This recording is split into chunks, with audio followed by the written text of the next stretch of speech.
জানতে চাই, ঢাকা সিটি কর্পোরেশনের নির্বাচন দেবেন? একবার বলেন, আবার একটা প্যাঁচ লাগিয়ে সেটা বন্ধ করেন। এই ভয়, ঢাকাতে তো হারতে পারি না, চিটাগংয়ে হেরেছি, ঢাকায় হারা যাবে না, এই ভয়ে সে নির্বাচন দেন না। কিন্তু আপনারা কথায় কথায় বলেন সংবিধানের কথা। সংবিধানের কথা বলছি প্রতিটি ক্ষেত্রে নির্বাচিত প্রতিনিধি। তাহলে আমাদের তো ওখানে নির্বাচিত প্রতিনিধি ছিল সাদেক হোসেন খোকা, সে নির্বাচিত ছিল, কিন্তু তাকে সরিয়ে দিয়ে সেখানে অনির্বাচিত অ্যাডমিনিস্ট্রেটর বসানো হলো কেন? এর জবাব কি আপনার দেবেন? সেখানে তো অনির্বাচিত প্রতিনিধি 3 বছর ধরে কাজ করছে। কিসের নির্বাচিতের কথা বলেন? সংবিধানের কথা বলেন। এখন আমি যদি বলি যে 2007 সালে 22শে জানুয়ারি যে নির্বাচন হওয়ার কথা ছিল, সেই সংবিধানে পড়ে দেখেন, সেটা তো ছিল নির্দলীয় তত্ত্বাবধায়ক সরকারের অধীনে নির্বাচন। আর সংবিধান অনুযায়ী, সেই অনুযায়ী KM হাসানের অধীনে নির্বাচন হওয়ার কথা। সেখানে যদি KM হাসানকে আপনারা সংবিধান অনুযায়ী মানতে না পারেন, তার অধীনে যদি নির্বাচন হতে না দেন, তাহলে আজকে আপনার অধীনে কেন নির্বাচন হবে? আপনার অধীনে নির্বাচন হতে পারে না। সংখ্যাগরিষ্ঠ আছে, এখনো সময় আছে, সংবিধান সংশোধন করুন। আমরা বারবার বলে এসেছি, আপনারা কিন্তু লক্ষ্য করছেন, দেখছেন, দিন যতই যাচ্ছে ততই কিন্তু নিরপেক্ষ সরকারের পক্ষে জনমত আরো বাড়ছে।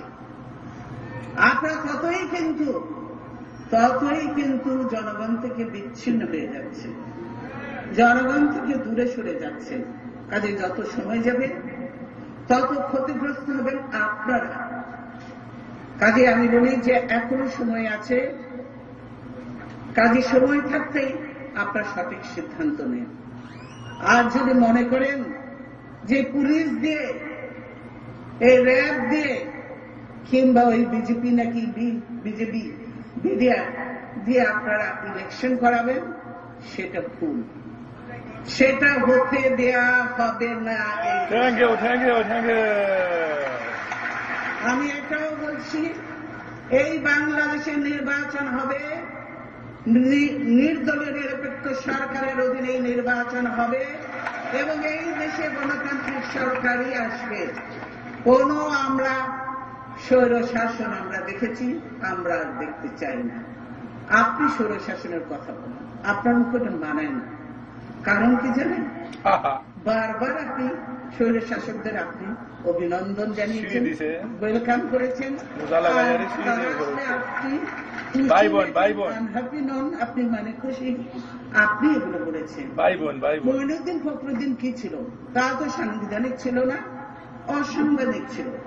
সে মঈনুদ্দিন ফখরুদ্দিনের ওর থেকে নিয়ে আপনি কি সাজসজ্জা করেই না গিয়ে তাদেরকে ওয়েলকাম করলেন, এবং শুধু তাই নয়, আপনাদের আন্দোলনের ফসল বললেন। সব অসাংবিধানিক কাজগুলোকে আপনি সমর্থন করেন। কাজে আপনার মুখে গণতন্ত্র বা সংবিধানের কথা মানায় না। এই জন্য বলতে চাই, দেশের কথা চিন্তা করি। এই দেশ অনেক রক্তের বিনিময়ে আমরা স্বাধীন করেছি। এই কথাটা বলল, আপনারা কথায় কথায় না মুক্তিযুদ্ধের দাবিদার হয়ে যান। বঙ্গবন্ধু ছিল পাকিস্তানের কারাগারে, আপনারা শুধু এই দেশ থেকে আরেক দেশে সীমান্তের উপরে পাড়ি দিয়েছেন, যুদ্ধ কিন্তু আপনারা করেন নাই। মুক্তি বাহিনী বললে বলতে পারেন, কিন্তু মুক্তিযোদ্ধা আপনারা নন। যারা রণাঙ্গনে যুদ্ধ করেছে তারাই হলো সত্যিকার প্রকৃত যোদ্ধা। মুক্তিযোদ্ধা বলে জিয়াউর রহমানের দলই হল আসল মুক্তিযোদ্ধাদের দল। তিনি স্বাধীনতার ঘোষণাও দিয়েছেন, মুক্তিযুদ্ধ করেছেন, সেখানে অনেকে শহীদও হয়েছে, সেগুলি আছে আমাদের কাজে। সেজন্যই এই দলের দেশের প্রতি, মানুষের প্রতি দরদ, ভালোবাসা সবসময় থাকবে। এই দেশকে কখনো কারো আধিপত্য বিস্তার করতে দেয়া হবে না। আর তাদের মাথা ব্যথা নাই সীমান্ত নিয়ে। এই দেশের মানুষের কথায় আমরা এই দেশ থেকে আপনি দেশে যে অবস্থা করেছেন, এই যে ব্যানারগুলি ঝুলছে, এগুলি দেখলে, এগুলো লেখাগুলি আপনারা করেন, দেখবেন, বুঝতে পারবেন যে কি অবস্থা আপনি করেছেন। আজকে এই মাহমুদুর রহমান, তার দোষটা কি? সে একজন সম্পাদক ছিল, লিখত, সত্যি কথা লিখত, এই সত্যটা শোনার সাহস ছিল না, বিদায় তাকে জেলে পুরে রেখে দিয়েছেন। কিন্তু তাতেই কি সবকিছু শেষ হয়ে যাবে? না। সেজন্যই বলছি, এইভাবে জেলে না পড়ে অবিলম্বে মাহমুদুর রহমানকে মুক্তি দিন। কেন সে কোনো অন্যায় করেনি, অপরাধ করেনি। অন্যায় অপরাধ করেছেন আপনারা। আপনারা ভুলে যেন না যে বিচারক উপরে একজন আছেন, আবার দেশের মধ্যেও বিচারক থাকেন। এই বিচারকরা বিচার করবেন কিনা জানি না, কিন্তু আমার মনে হয় যখন দেখবেন যে এই সরকারের অবস্থা, শ্বাস নেওয়ার মতো অবস্থা নেই, তখন হয়তো বিচারকরা আবার ঘুরেও দাঁড়াতে পারেন, তখন ওনাদের চেহারা পরিবর্তনও হয়ে যেতে পারে। তাই আমি বলছি, উপরে আল্লাহ আছে, নিচে বিচারকদের বলবো, আপনারা সত্য ন্যায়ের পথে থেকে জনগণের সঙ্গে থাকেন, গণতন্ত্রের পক্ষে থাকেন, অন্যায়কে সমর্থন করেন না। আর আমি বলবো যে জনগণ যাদের সঙ্গে আছে তাদের বিজয় সুনিশ্চিত, তাদের কখনো কেউ পরাজিত করতে পারে না। সেজন্যই আমরা চাই যে ইলিয়াস আলী কোথায় আছে, এই সরকার কি তার উত্তর দিতে পারবে? এখনো তো দেয়নি। আমরা ইলিয়াস আলীকে ফেরত চাই। কেন ইলিয়াস আলীকে এইভাবে গুম করা হলো? আমাদের চৌধুরী আলমকে গুম করা হয়েছে, এরকম বহু গুম হয়েছে। তারপরে আমি দেখেছি জামাতের শিবিরের এক ছেলে, জ্ঞান ছেলে সভাপতি, তাকে কিভাবে দেলোয়ার, কিভাবে নৃশংসভাবে তার উপরে অত্যাচার চালানো হয়েছে, নির্যাতন চালানো হয়েছে। একটা জ্ঞান ছেলেকে পঙ্গু করে দিয়েছে। 138টি মামলা, 138টি মামলা তার উপরে। ইতিহাসের বিরল দৃষ্টান্ত বাংলাদেশ আওয়ামী লীগের। দলের জন্য কাজ করবে, সেটা তো কোনো অপরাধ নয়, গণতান্ত্রিক প্রক্রিয়ায় সে কাজ করছে, তাকে পঙ্গু বানিয়ে দিয়েছে। আজকে ইয়াং জেনারেশনকে বলবো, তাদেরকে জাগতে হবে, কারণ এই সরকার এমন ভাবে দেশের সবকিছু শুরু করে দিয়েছে। এই দেশে এখন দেখবেন লেখাপড়া কি, এখানে আছেন অনেক শিক্ষক আছেন, বিশ্ববিদ্যালয়ের অবস্থা না, কিন্তু অন্যান্য জায়গায় যেটা এখন তিনারা খুব কৃতিত্ব নেন। আগে তো এক সময় ছিল, তাদের সময় পরীক্ষায় নকল করে পাশ হতো, সে নকল করে পাশ হওয়া আমরা বন্ধ করলাম। তারপরে আস্তে আস্তে আস্তে তখন পট করে বন্ধ হলে তো স্বাভাবিকভাবে পার্সেন্টেজ কম থাকবে, পাশের হার কম থাকবে, কিন্তু তিনারা পাশের হার বেশি দেখানোর জন্য বেশি করে মার্কস দিয়ে, গ্রেস দিয়ে পাস করা যায়। এটার উদ্দেশ্যটাকে এই দেশের ছেলে মেয়েদেরকে মূর্খ রেখে, অজ্ঞ রেখে, আর অন্যরা কারো এর উপরে বসে তাদের আপনাদের মাথার উপরে থাকবে কিনা, সেটাই এখন হতে যাচ্ছে। সব জায়গায় প্রকার হচ্ছে, আর উপরে বাহাবা নিচ্ছেন, এত পার্সেন্ট পাস করেছে, এত জিপিও নয়। এই নারী শিক্ষার কথা বলছেন, নিজেদের সব কৃতিত্ব নেন।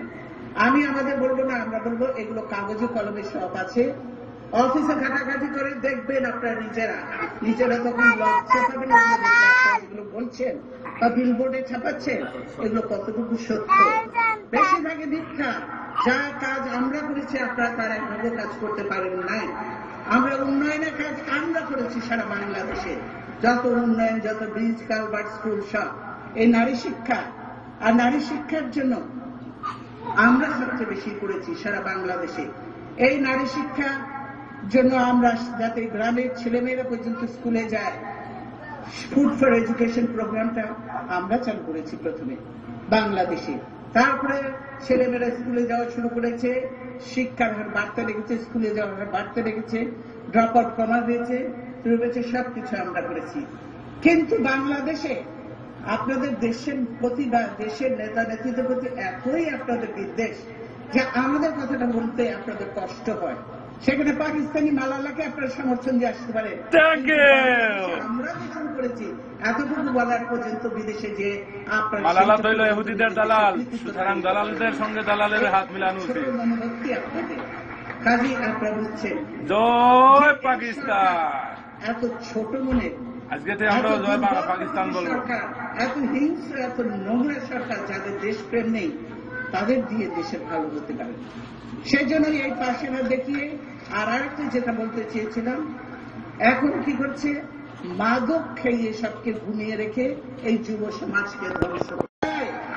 যুব সমাজদের এই মাদক খাওয়া চলবে না, মাদক বন্ধ করবো ইনশাআল্লাহ। আমরা ক্ষমতায় আসবো, যারাই একসঙ্গে থাকবে না কেন, যত হোমরা চন্দ্রা অমুক পুলিশ যাই থাকুক না কেন, কাউকে স্পেয়ার করা হবে না। মাদক বন্ধ করতে হবে, জেনারেশনকে বাঁচাতে হবে, কেন ওরাই আগামী দিনের এই দেশের দায়িত্ব নেবে, হাল ধরবে, কাজে এদেরকে বাঁচাতে হবে।